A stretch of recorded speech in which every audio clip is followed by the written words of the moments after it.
Hola, buenas tardes. Hoy es buen día para escucharte soltar la rienda.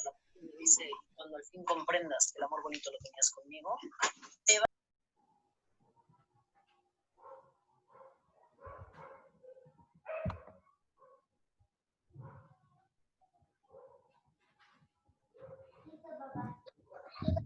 ¿Cuándo se tenía que conectar?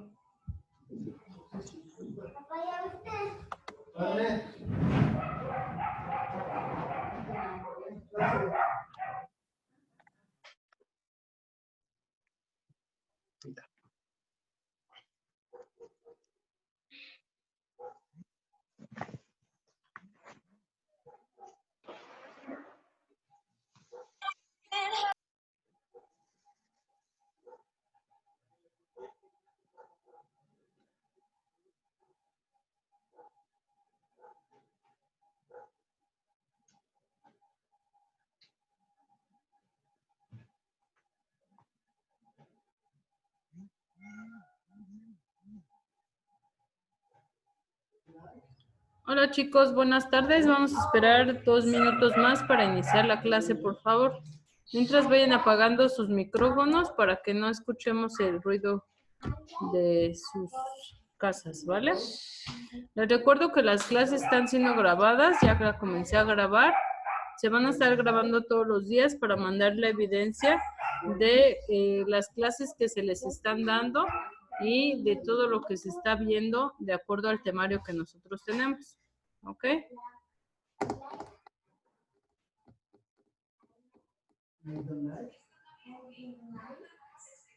Ahorita comenzamos.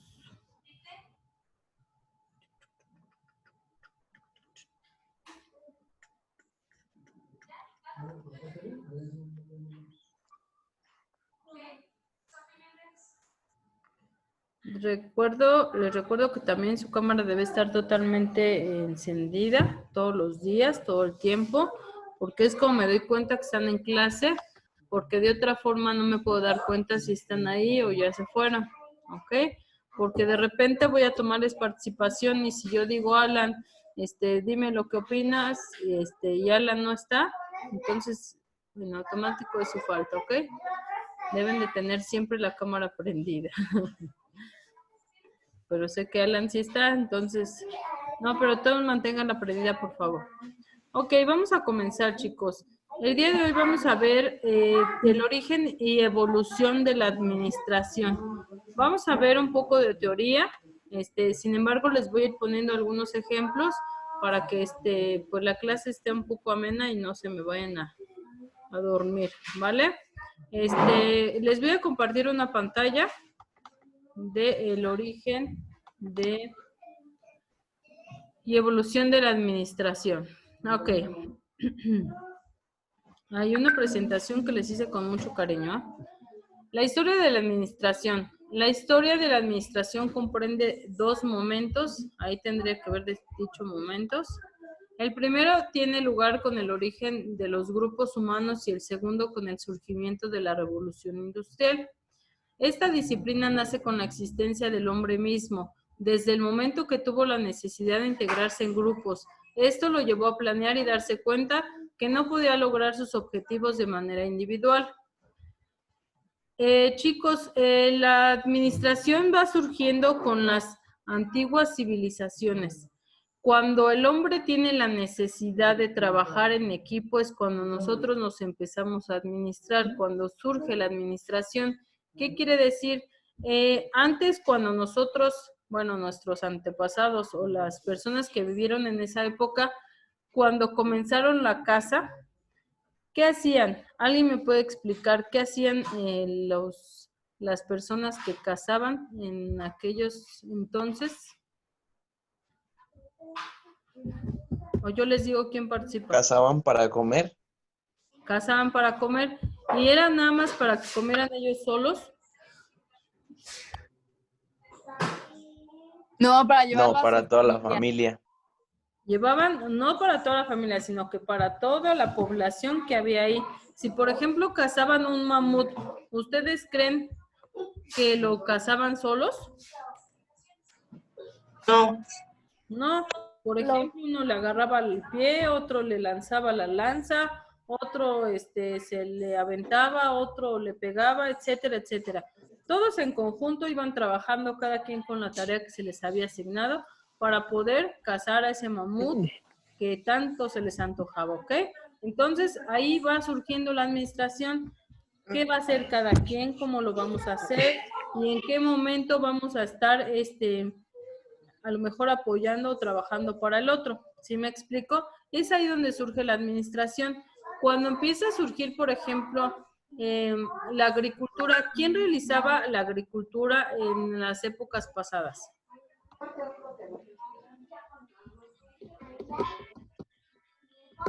¿Quién trabajaba para la agricultura? Si el hombre se iba a casar, ¿quién hacía la agricultura? ¿Las mujeres? Las mujeres. ¿Por qué se les dio el puesto o la obligación o la tarea de que ellas fueran quienes estuvieran a cargo de la agricultura? Se dice, o está la teoría de que antes ellas estaban a cargo de la agricultura porque las mujeres tenemos la capacidad de poder ver los colores más, nosotros en lugar de ver un solo color verde, conocemos como 100 verdes, cuando el hombre nada más ve uno.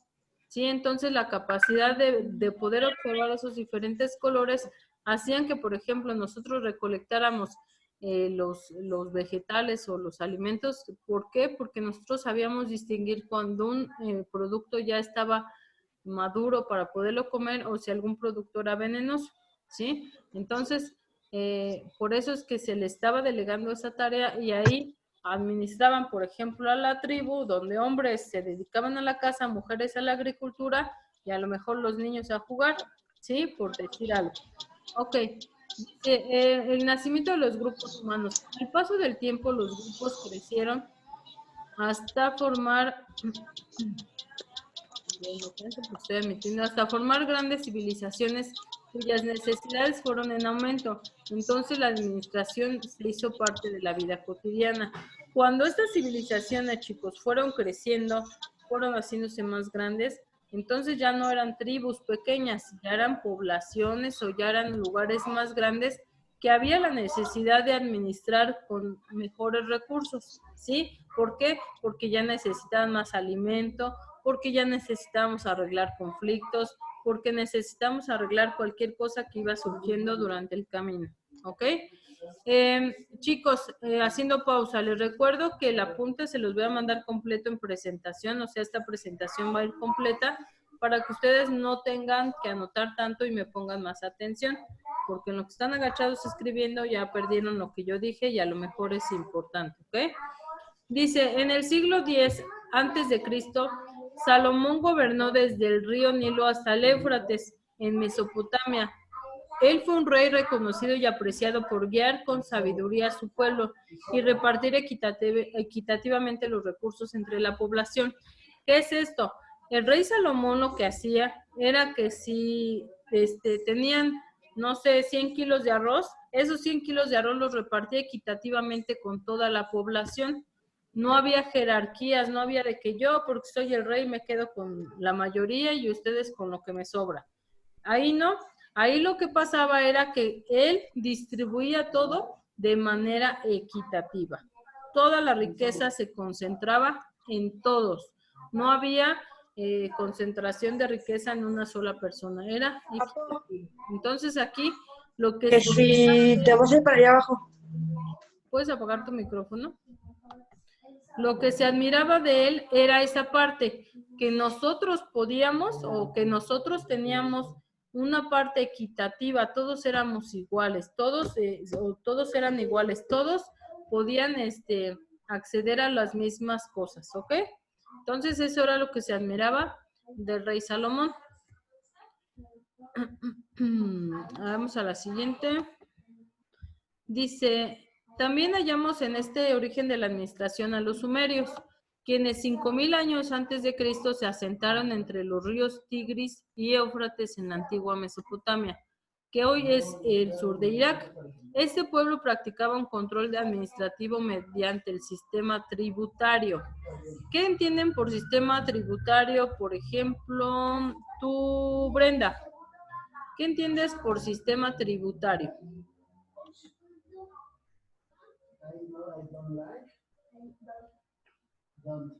Brenda.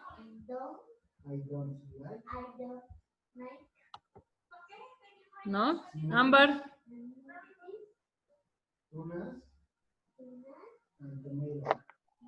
¿Sistema tributario, maestra? Ajá, por favor. Pues como la, ¿cómo se podría decir? Sí, la organización de la tribu, ¿no? O sea, lo importante de la tribu, ¿no? No, no, compañera. ¿Un sistema para todo el pueblo? A ver, ¿quién dijo eso? Yo, ¿Quién es yo? Alan. Ah, Alan, es que no se te ve la cara. Alan, ¿un sistema de qué me dijiste? ¿Cómo no? No la escuché. ¿Qué dijiste? Que nos vuelvas a explicar. Que un sistema para todo el pueblo. ¿Pero en qué consiste?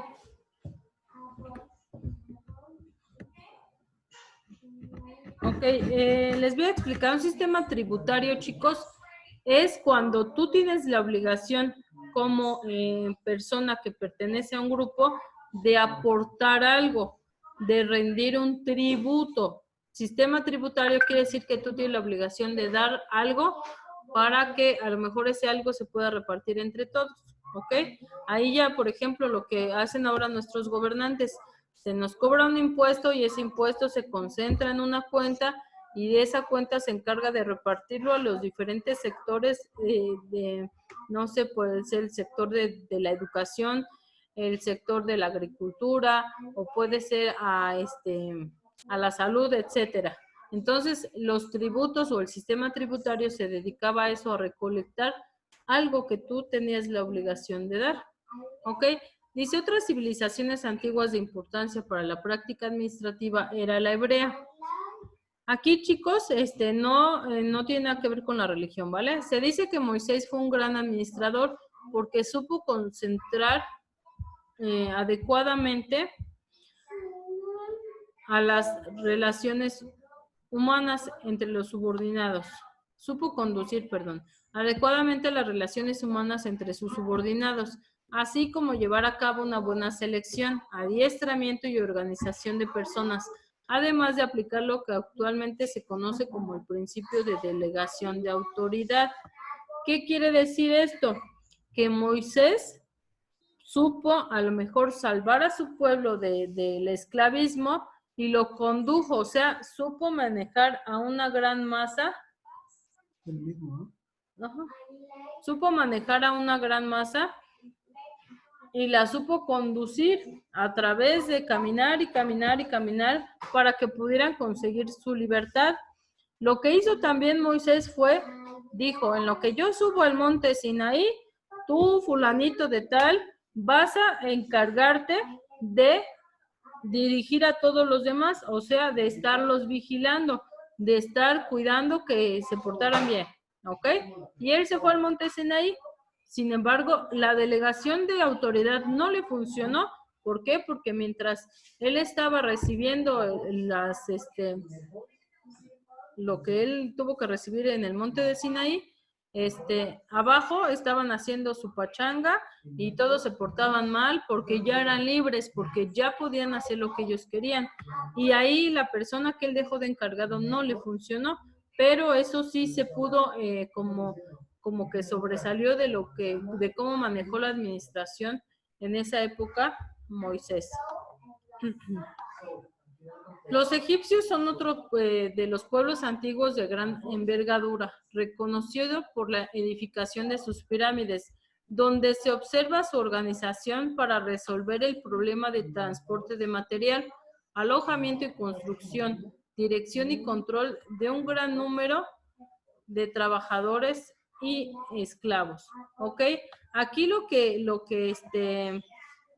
podemos rescatar mucho de lo que pasó con los egipcios fue que ellos vieron cómo se organizaron, vieron qué hacían con tal de tener sus edificaciones terminadas.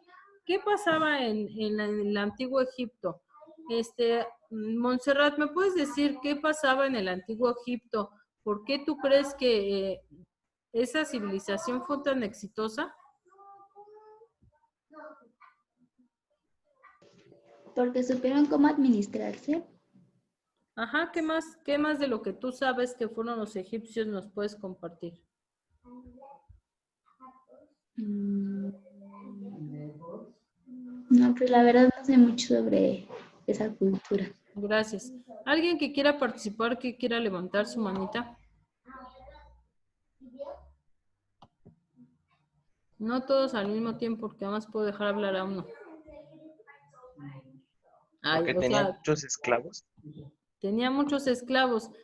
¿Qué pasaba con, por ejemplo, los alimentos? ¿Cómo los racionaba? ¿Les daban de comer? Yo creo que a veces, ¿no? Pues yo creo que casi nunca, porque por eso les rindió tanto, ¿sí? ¿Qué pasaba en el antiguo Egipto? Aquí ya había jerarquías. Primero teníamos a un faraón que se colocaba en la parte más alta, que era la persona más poderosa y a la que le tenías que rendir cuentas, a la que le tenías que rendir tributo y la que ordenaba y mandaba y decía todo lo que se hacía.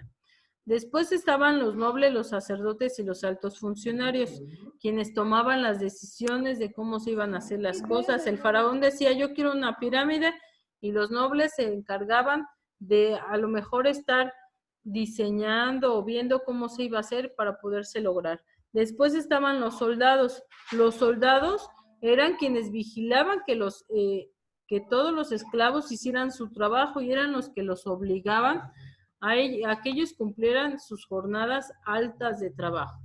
Ok, también estaban los escribas, que eran los que tenían la obligación de recibir órdenes y hacerlas pasar hacia los de las jerarquías más bajas. Estaban los comerciantes y mercaderes, quienes entre ellos vendían a los esclavos, vendían productos, pero que también eran personas no tan de alta categoría, pero tampoco no eran personas que no fueran libres. Después estaban los artesanos, los campesinos y hasta abajo teníamos a los esclavos, quienes no podían opinar, no podían decir, no podían hablar, solamente tenían que seguir esas instrucciones que se les solicitaban, ¿ok? Por eso es que también fue tan buena su administración, porque al tener jerarquías, pues no tenían que controlar todo, porque aquí ya habían delegado un poco de responsabilidad.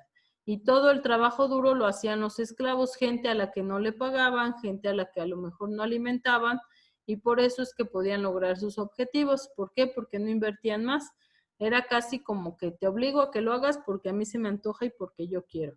Y sus jornadas de trabajo eran muy altas, por eso es que también tuvieron mucho éxito. Se les moría muchísima gente, pero lo que ellos hacían era que se te moría uno, lo tirabas y por el otro lado ya te iban llegando más esclavos, ¿ok? En Hammurabi, el rey de Babilonia, aportó a la administración el código que lleva su nombre, donde estableció el salario mínimo y señaló que la responsabilidad no se puede transferir.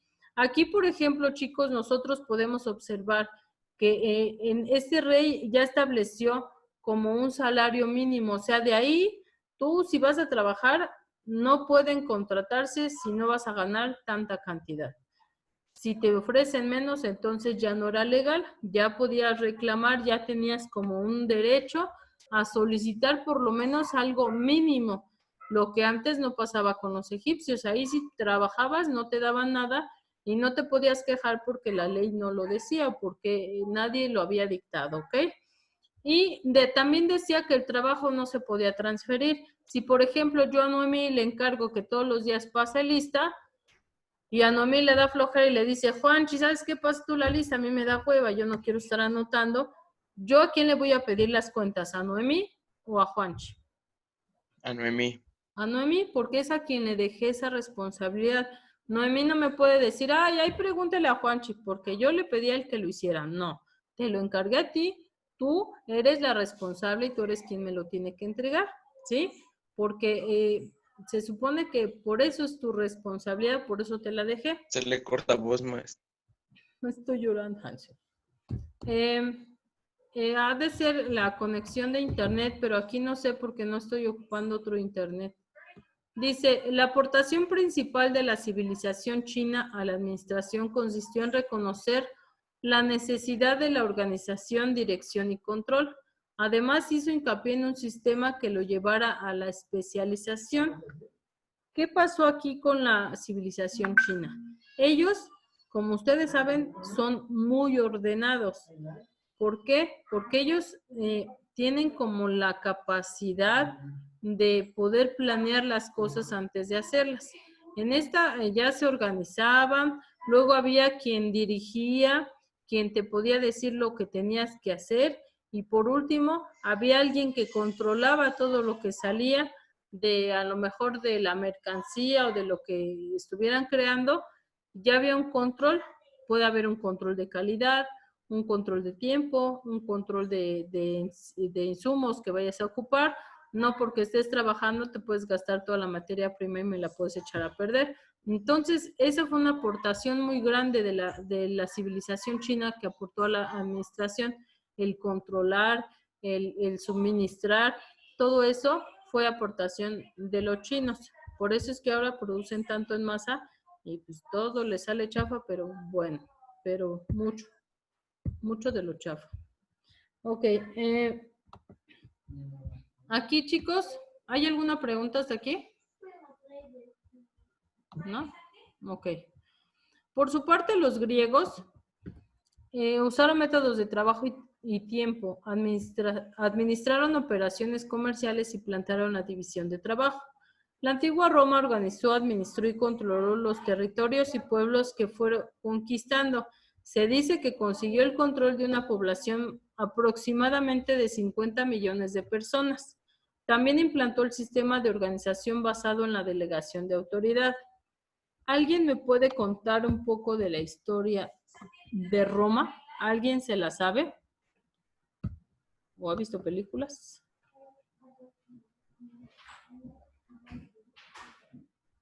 ¿Han estado guardados en algún rincón que no han sabido nada de la historia? ¿Noemí? ¿Algo que sepas de los romanos? Fue una civilización que dominó prácticamente al mundo, por así decirlo. Ya por todo, porque aquí dice que era aproximadamente 50 millones de personas, entonces era una cantidad muy grande.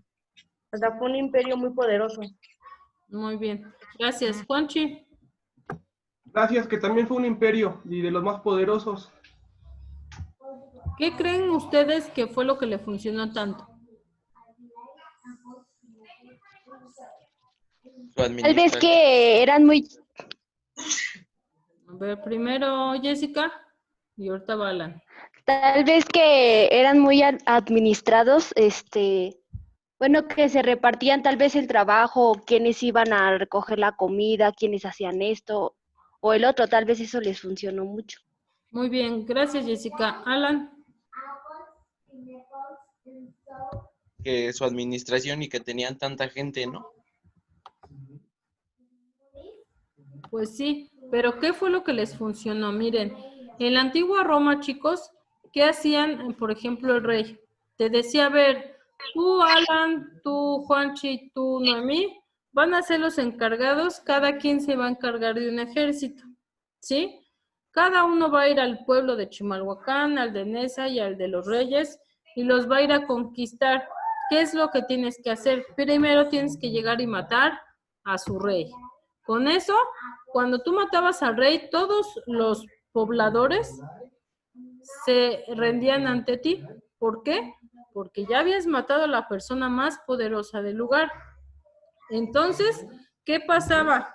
Tú, a lo mejor, Alan, llegabas, conquistabas Chimalhuacán y le decías a Jessica, ahora tú, Jessica, vas a cuidar de Chimalhuacán para que nadie más venga a conquistarnos. Y yo me voy a ir a conquistar Texcoco, ¿ok? Entonces de eso era. Roma se hizo tan poderoso porque delegaba, porque se especializaban, porque unos se dedicaban solamente a ser arqueros, otros a estar con las lanzas, otros con las, no sé, con las bolas que hacían estas de fuego y eso. Entonces, todos participaban en conjunto por un objetivo en común. Todos trabajaban de manera ordenada. ¿Por qué? Porque lo hacían con un objetivo, con un fin común. Todos querían conquistar y conquistar y conquistar, ¿vale? Además que Roma como que fue muy ordenado. Se clasificaban, tenían hasta empresas donde tenían, por ejemplo, empresas públicas que realizaban todas las actividades del Estado, lo que ahora le llamamos el Poder Judicial, ¿sí? Que es el que se encargaba de manejar todo el poder.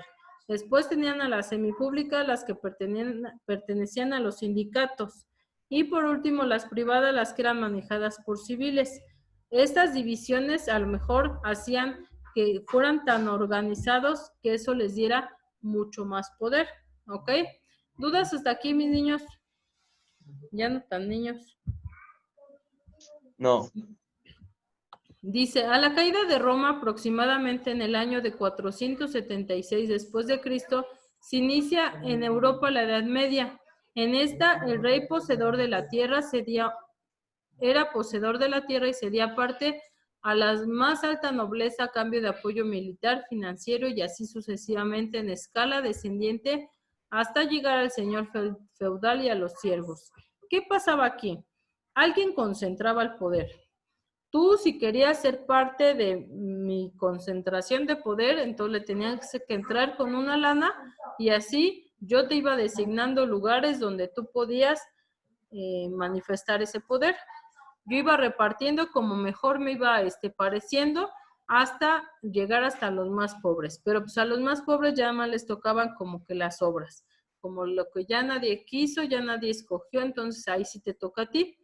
Aquí en este sistema, chicos, era como un sistema más concentrador, más de yo soy el poderoso y todos los demás tienen que hacer lo que yo quiera, ¿sí? Sin embargo, también funcionaba ese tipo de sistema para las personas más poderosas.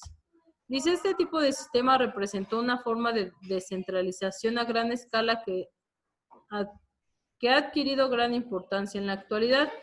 Con el paso del tiempo hubo una gran demanda agrícola que favoreció el desarrollo de los oficios carpinteros, zapateros, herreros, etcétera, y de los artesanos, quienes al poder comprar su libertad podían trabajar en las ciudades. Estos grandes cambios condujeron a la formación de una organización estructurada y de oficios. La gente, al dejar de ser esclava, pues ya podía trabajar en lo que les placiera o en para lo que fueron buenos. Aquí, chicos, ya empezaron a agruparse. Ya se hacían como las escuelas de los oficios, de los carpinteros, los zapateros, los artesanos, etcétera, y ya había más concentración de personas. Aquí ya podían hacer como productos para ofrecerle a otras personas más. Ya podían comercializar, aquí ya podían manejar su propio dinero. Aquí no eran tan reprimidos en sus oficios, cada quien se podía dedicar a lo que quisiera, ¿ok? Comienzan a formarse los gremios. ¿Alguien conoce algún gremio aquí en México o se ha hablado o ha oído hablar de un gremio? ¿Han oído hablar del gremio cafetalero? ¿Del gremio azucarero? No. Les falta ver más boxe. Aquí, chicos, los gremios son conjuntos de empresas que se dedican a lo mismo. ¿Por qué creen que, por ejemplo, el huevo cuando sube en todos lados? Porque hay un gremio del huevo que dice, ahorita no hay tanta producción, vamos a guardar mucha producción para que haya escasez y así podamos subir nuestro precio, ¿sí? Esos son los gremios, los que ahora se organizan para ponerse de acuerdo quienes fijan los precios y para que nosotros al consumirlos, pues paguemos por lo que ellos pidan. Dice que fortalecieron la jerarquía maestro-aprendiz-jornalero. Aquí inician a regularse las horas de trabajo, salarios y precios. Aportaciones importantes a la práctica administrativa. Finalmente empieza el declive de estos grupos debido a la aparición del mercantilismo y la necesidad de nuevas maquinarias. Cuando está en esta época, chicos, de la Edad Media, ya hay muchos comercios. Sin embargo, como la demanda ya era muchísima y ya no se podía producir como se quería o como la gente lo estaba pidiendo, entonces aquí ya empieza a surgir una necesidad de nosotros tener máquinas, de poder producir mucho más cosas en menos tiempo para poder cubrir esa demanda que las personas tenían. De esta manera surgen otros empleos y divisiones de trabajo. Esto fue la base para la industria manufacturera. Y con esto vamos a dar inicio a la revolución industrial. En la revolución industrial, chicos, como ustedes saben o muchos de ustedes han escuchado, aquí es cuando se empieza a dar a conocer la producción en masa. Antes de la revolución industrial no existía la producción en masa. ¿Por qué? Porque casi todo se hacía de manera artesanal, todo se hacía a mano.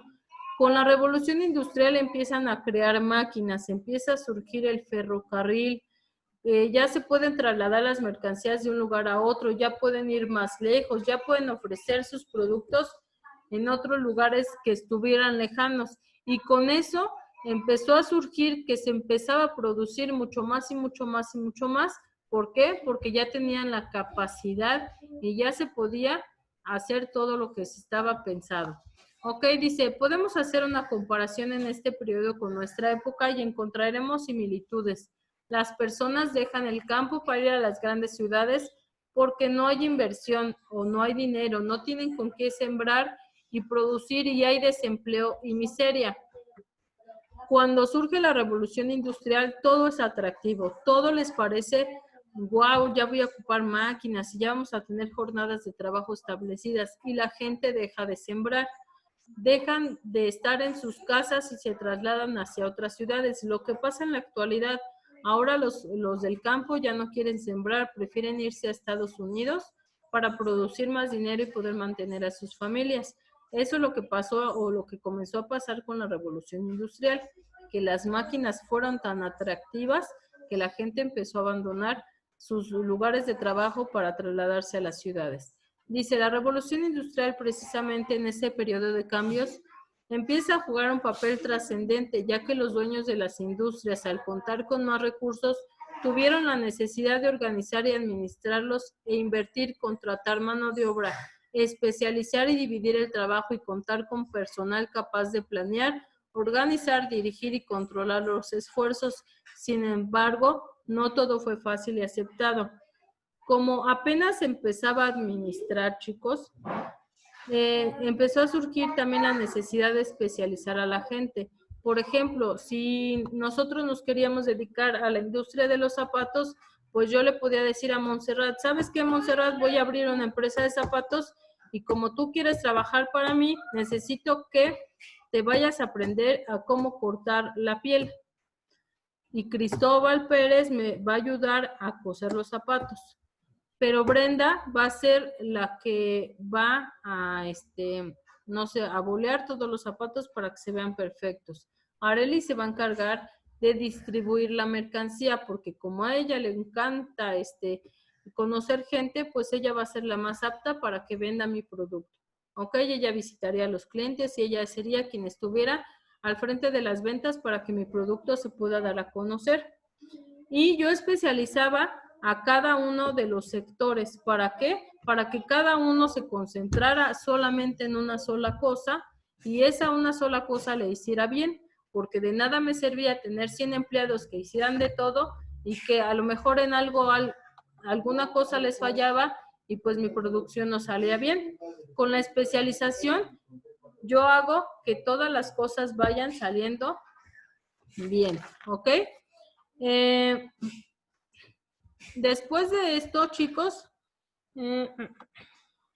dice, había un problema de analfabetismo, o el problema de ahí era el analfabetismo y la falta de habilidades para desempeñarse en el trabajo. Por ello, y con el fin de estandarizar a los trabajadores, se organizaron programas de entrenamiento y motivación por medio de los estímulos salariales y también de la aplicación de sanciones. Aquí, por ejemplo, si tú querías comenzar a trabajar y no tenías la experiencia, entonces te capacitaban. Lo que ahora pasa, te capacitan antes de que entres al trabajo y esa capacitación te la pagan.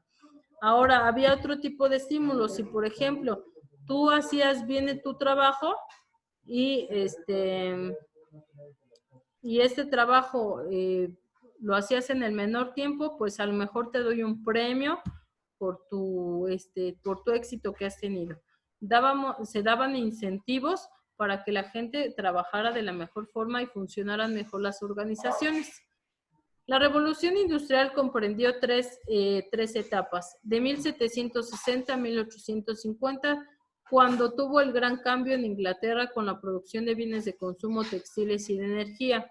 Aquí ya se empezaban a comercializar las telas, ya se empezaba a comercializar o ya se empezaban a utilizar más la energía eléctrica, las máquinas que eran a través de energía eléctrica, y ya ya se podía producir más. De 1850 a 1900, en la que toda Europa vivió el crecimiento de la competencia y se desarrolló la industria de bienes y de producción. Se expandió el ferrocarril haciendo crecer los mercados y se empezó a utilizar la hidroeléctrica y el petróleo. Aquí, chicos, en esta época se comenzaron como a hacer empresas a lo mejor del mismo género, donde yo te decía, yo me dedico a los zapatos, pero también Juanchi ya abrió su empresa de zapatos, entonces ya no podíamos dar el precio que queríamos, ya teníamos que hacer competencia. Yo doy más barato para que me compren a mí y le dejen de comprar a Juanchi, ¿ok? Esa es una de las cosas que empezaron a surgir en esta época, la competencia. También se expandió mucho más la red de ferrocarriles y esto hacía que tus productos llegaran al lugar que tú querías o que la materia prima te costara más barata porque ya la traías del lugar de origen. Ya no había intermediarios que te revendieran esa materia prima. Entonces, esa fue también una de las grandes ventajas porque bajaban los costos y a lo mejor el producto ya te podía salir más barato, ya lo podías dar a un menor precio. Y en 1900, cuando los grandes conglomerados industriales provocaron el ascenso de la producción automatizada y en serie avanzaron la industria química y electrónica y la comunicación. Recuerden que antes, chicos, cuando tú hacías un producto, la materia prima regularmente era de materias primas naturales. Con el surgimiento del avance de la química y la electrónica, entonces ya empezaron a surgir otros materiales como el plástico. Ahora ya crearon a lo mejor ese tipo de productos que hacía que me saliera más barato, porque no es lo mismo comprarte una cuchara de madera que una de plástico, y a lo mejor eso ya me hacía ser un poco más competitivo también, al meter otro tipo de productos y otro tipo de cosas a mi industria. Ay, pero me iba solo. Ya estornudé. Y eso sería todo por la clase, chicos. De tarea les voy a dejar, bueno, ¿tienen dudas hasta aquí? ¿No? Es mera historia. Espero no haberlos aburrido tanto y que les haya quedado un poco claro con lo que dijimos. De tarea se va a quedar que me hagan un cuadro comparativo de todas las civilizaciones que explicamos el día de hoy, desde la época en la que surge la raza humana hasta la revolución industrial. Me van a hacer un cuadro comparativo y también me van a dar un ejemplo de algo de cada una de estas civilizaciones que hayamos trasladado hasta la actualidad. Por ejemplo, lo del salario mínimo, que ahora tenemos también aquí un salario mínimo, etcétera, ¿vale? Y eso sería todo por hoy, chicos. Tengan un excelente día. Si tienen dudas, los atiendo en el WhatsApp. Y de todos modos, yo voy a subir la clase, voy a subir la presentación y la tarea, ¿vale? Cuídense mucho, que tengan un excelente día y nos vemos el viernes. Nos vemos, un beso, bye. Adiós. Adiós, adiós. Adiós. Pórtense bien. Si no me invitan, nos vemos. Bye.